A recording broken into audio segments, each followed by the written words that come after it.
Olá, nesse momento eu quero meditar com você no texto da primeira carta de Paulo a Timóteo, capítulo 6, versículo de número 16.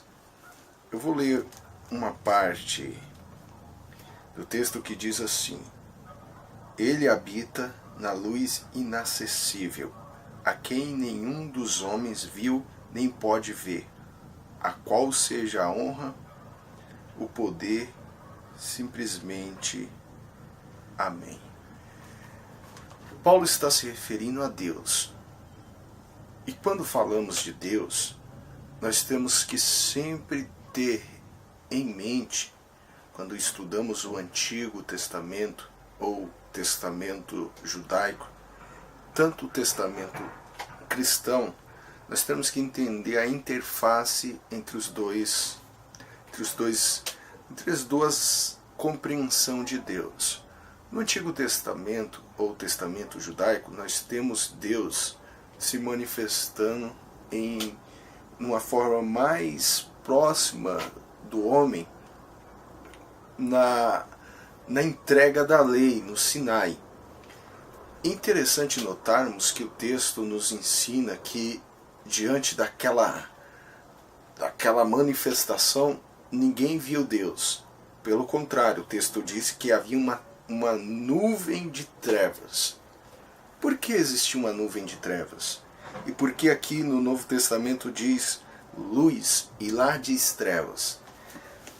Nós temos duas maneiras de entender. Primeiro, as trevas daquele contexto do Êxodo, daquele contexto do Sinai, representa a impossibilidade de vermos Deus, porque Deus é um ser que é invisível, é impossível vermos Deus. A Bíblia sempre vai reafirmar isso. Tanto é que somente na encarnação nós temos uma visão encarnada de Deus, mas não vemos a plenitude da divindade, no sentido de vermos Deus com os olhos físicos. Então Deus vem na pessoa de Jesus e se encarna. Aí nós temos uma visão daquilo que a Bíblia chama, que podemos ver a imagem de Deus. Não uma imagem física, mas a imagem no sentido de comportamento, de relacionamento, da maneira de lidar com a vida, da maneira de falar, da maneira de se relacionar com o ser humano. Assim Jesus vem mostrando um modelo do que é ser imagem de Deus, porque Ele mesmo é Deus, é o divino humanizado, é o humano divinizado em Jesus. Então, no Sinai nós temos trevas, e Moisés reafirma isso, falando que ninguém viu imagem de Deus, porque não temos como penetrar em Deus, não temos como abstrair uma imagem de Deus, porque Deus não tem forma. É interessante que as pessoas dizem forma. Esses dias, num dos vídeos que eu gravei, alguém comentou assim, que Deus tem forma de pai. Não, Deus não tem forma de pai. Deus tem uma metáfora da palavra de pai. É outra coisa. Por exemplo, quando a Bíblia diz que Deus é um general, Deus não está lá vestido de um general. Quando a Bíblia diz que Deus é o rei dos reis, não é que ele tem lá um estilo de um vestido de rei. É uma metáfora de apresentarmos uma grandeza de Deus. E quando fala pai, é a forma de relacionamento.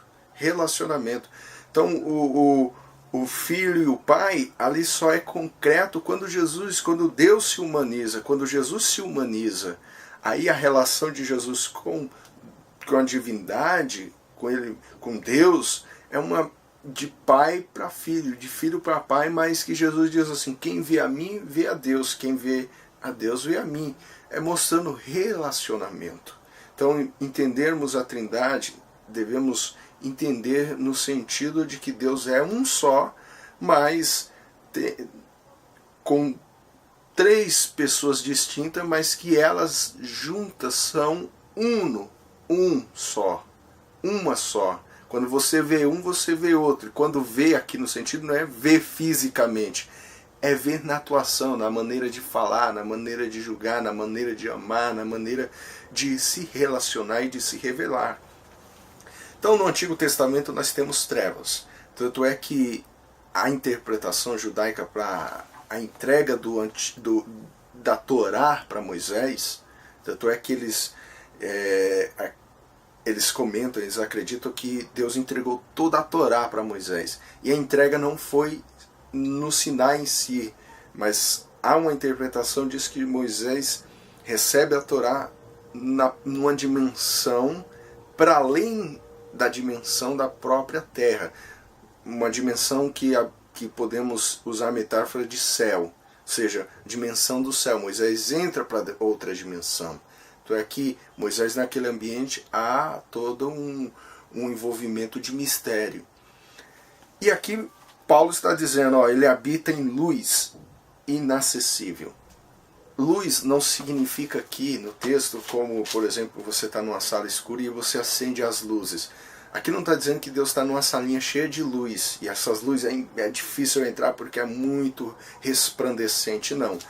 A luz aqui que Paulo se refere ao conhecimento, ou seja, Deus está para além do conhecimento humano, Deus sempre está para além. Por mais que eu tenta abstrair uma conclusão acerca de Deus, tanto é que Deus não existe na teoria do existe, porque se eu busco conhecer Deus a partir da teoria do existe, a partir da teoria que existe um objeto, eu me frustro, porque Deus é um ser incorpóreo, invisível, que Paulo diz, ninguém jamais o viu e o verá. Então isso é exatamente esclarecido pela Bíblia. Nós temos que entender, tanto é que a Bíblia ensina que nós vamos ver Deus não visivelmente, mas nós vemos Deus nas relações, e podemos ver Deus no humano. E o físico humano não é a imagem de Deus. O que é a imagem de Deus é a relação humana, é a forma que o ser humano se assemelha no seu modo de justiça, no seu discernimento, naquilo que você sempre busca de apresentar o bom, o melhor, o amável, o agradável, aquilo que representa nas atitudes da fala de Deus. Você encarna a voz de Deus, você encarna as palavras de Deus e faz isso na prática. Então Paulo diz luz aqui não como um lugar luminoso, mas Paulo diz como um conhecimento. É um habitar, é um conhecimento inacessível, ou seja, é algo que você não tem acesso de penetração. Por isso que Paul Tillich diz que Deus está para além de Deus. Ou seja, o autor quer dizer o quê? Ele quer dizer que quando nós estamos abargando a palavra Deus, nós temos que entender que estamos diante de uma metáfora, de um símbolo, e através dessa palavra nós temos o que Deus vai revelando para nós, mas não como uma anatomia, não como eu tenho uma anatomia de Deus, eu sei tudo sobre Ele. Então, já no Êxodo, Deus vai mostrar assim, é impossível me ver, e o povo via trevas, não via imagem nenhuma. E aqui Paulo está dizendo de uma luz, a partir de uma luz impenetrável, ou seja, luz a partir de um conhecimento que não tem como abargar, não tem como pegar. Então, você pode perguntar assim, mas se eu não... Deus é impossível de se ver, é impossível ver Deus. Moisés quis ver Deus, segundo alguns comentários e algumas interpretações, diz que Moisés vê apenas a sombrinha do pó de Deus, sombrinha do pó da terra, quando passa ali um pedacinho da sombrinha do pó, não chega nem a ver. Tanto é que no judaísmo ninguém trabalha essa questão de buscar a Deus como um elemento de pesquisa, porque é impossível, porque eles dizem que a única coisa que Moisés poderia ver de Deus era a sombra das costas de Deus, ou seja, é impossível. E outra, quando a Bíblia diz mão, pé, olhos, e é uma forma é uma metáfora, é uma antropologia, é uma forma de dar a Deus características humanas, mas representativo para a gente ter uma compreensão de Deus. Quando fala Deus estendeu a mão, Deus estendeu a mão, não é que ele tem uma mão que estendeu. Agora nós podemos encontrar Deus aonde? Nas palavras de Jesus. Jesus disse: eu sou o caminho, a verdade e a vida. Ninguém vai a esse Pai que eu estou aqui apresentando, que está em mim, vocês podem ver que é Ele mesmo que está dentro dele, é o divino que está entrelaçado dentro do humano dele. É através de Jesus que nós podemos encontrar Deus, mas encontrar Deus na relação, no amor, nessa comunhão. Não encontrar Deus como um objeto visível, de ver, de enxergar, de contemplar, estou vendo. Não, Deus não é um ser visivelmente que possa ser visto, possa ser abstraído pelo olhar humano. Não. A Bíblia Sagrada trabalha com sempre revelando essa possibilidade impossível. Então, queremos encontrar Deus, queremos ter um encontro. E qual é o encontro que temos com Deus? É através de Jesus. E como que eu tenho Jesus? É quando eu encarno a prática de Jesus, que a Bíblia chama nascer de novo. Aí sim teremos a única possibilidade de encontrarmos a Deus. Jacó, quando ele se confronta com ele mesmo, e quando ele traz para fora quem ele era de verdade, ele diz: eu vi Deus. Eu vi Deus. Ou seja, ele vê Deus dele mesmo, trazendo para ele uma nova vida, revelando para ele que ele não precisaria fugir dele mesmo. Jó, no momento da sua aflição, ele diz: eu verei a Deus na minha própria carne. Ou seja, na graça de Deus, de restaurar a vida dele, era ali que ele ia ver Deus. Não ver Deus como um objeto físico, não ver Deus como uma imagem, mas ver Deus através do experimentar. Então por isso que Jesus disse: eu sou o pão vivo que desceu do céu. Ou seja, só pode ter de verdade a minha pessoa aqueles que experimentam de mim, aqueles que se alimentam das minhas palavras. Nós podemos ter uma experiência viva com Deus, mas através desse experimento, não através de uma busca científica, não através de uma busca de observação. Eu vi Deus, eu vi uma bola luminosa. Não. Aí são abstrações de uma metáfora, de uma incompreensão, porque Deus não tem forma. Quando eu falo forma, é forma física.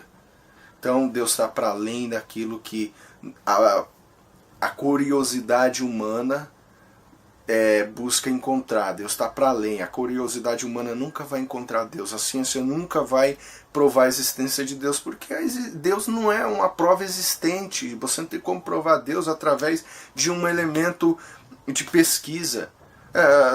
A criação é a expressão da grandeza, da criação de Deus. A criação é uma metáfora daquele que criou. Se queremos encontrar Deus na vida, não para além de uma pesquisa para além, vamos encontrar um objeto chamado Deus. Não. Isso a Bíblia chama de idolatria. Então, ficamos na paz, e é em Jesus que podemos desfrutar de Deus.